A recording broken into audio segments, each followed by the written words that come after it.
Good morning, it's Amanda here from Crochet. I thought I'd do some tutorials on crochet. I've been crocheting for a while, as many of you know, so I thought it might be nice just to teach you and show you how I do it, mainly because I'm left-handed. There's loads of tutorials and lessons for right-handed people.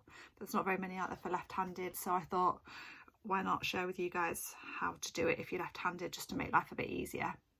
So for this tutorial I'm going to use a chunky wool just because it's easier and it shows up well on camera, with a 6mm hook.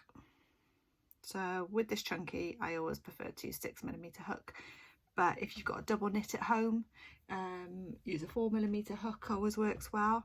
But just for the purpose of the video and for ease of showing you what to do, I've just chosen a chunky and a 6mm. So to begin with, I'm going to start this lesson by showing you how to do a chain, just a simple chain, so you can get to grips with that before we move on to lesson 2. So you're going to use a chain in every project you do. It's going to be at least a chain 1 somewhere in the pattern. So basics first, let's learn how to attach the wool to the hook and do a chain. Okay, so there'll be lots of ways that you can attach your wool to the hook. You can just simply do a knot and hook it on. My preferred method, and I always use it, it just gives a really nice secure knot and tension to my work, is this. I wrap the wool around 2 fingers and then bring the end back round to the front and make a cross on the top. Okay, and then I can get my hook and I'm going to put it underneath the first wrap that we done.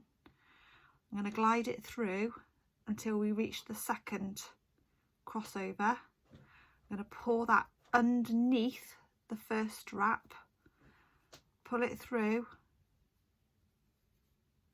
take it off my fingers, and then the 2 ends will literally pull together and you got a nice knot. Okay, and that's not going to go anywhere, and it just makes it secure, especially when you're learning. You just know it's going to stay there. So the shorter end, okay, just tuck that out the way now because you're not going to be working with that end. That's just an end that you'd use to sew in with later on when you finished a project. So you'll find there's lots of ways to hold your hook. I'm not going to say there's a right or wrong way because I found my own comfortable way of holding my hook, and you'll find yours, and that's absolutely fine. There's no right or wrong. Just make sure it feels comfortable, because when you're doing a lot of work, the last thing you want to be doing is holding it in a way that you think you should be holding it and it's not comfy, and you're just not going to enjoy what you're doing then, and it's going to make it harder. So hold the hook however you prefer to.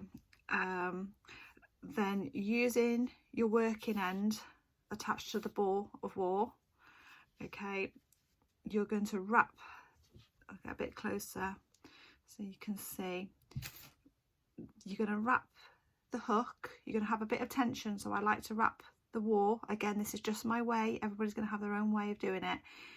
I like to wrap it around my hands just to get a bit of tension and create tension throughout my work. So I wrap it like that, you see, and then all you're going to do is bring your hook towards you underneath your working strand.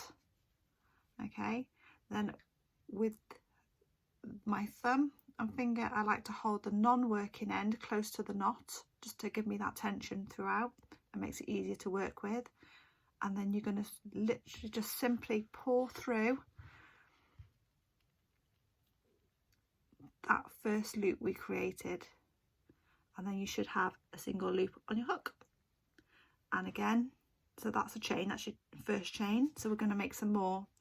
So hook towards you, going, you move your hook, not your wool, is easier I find.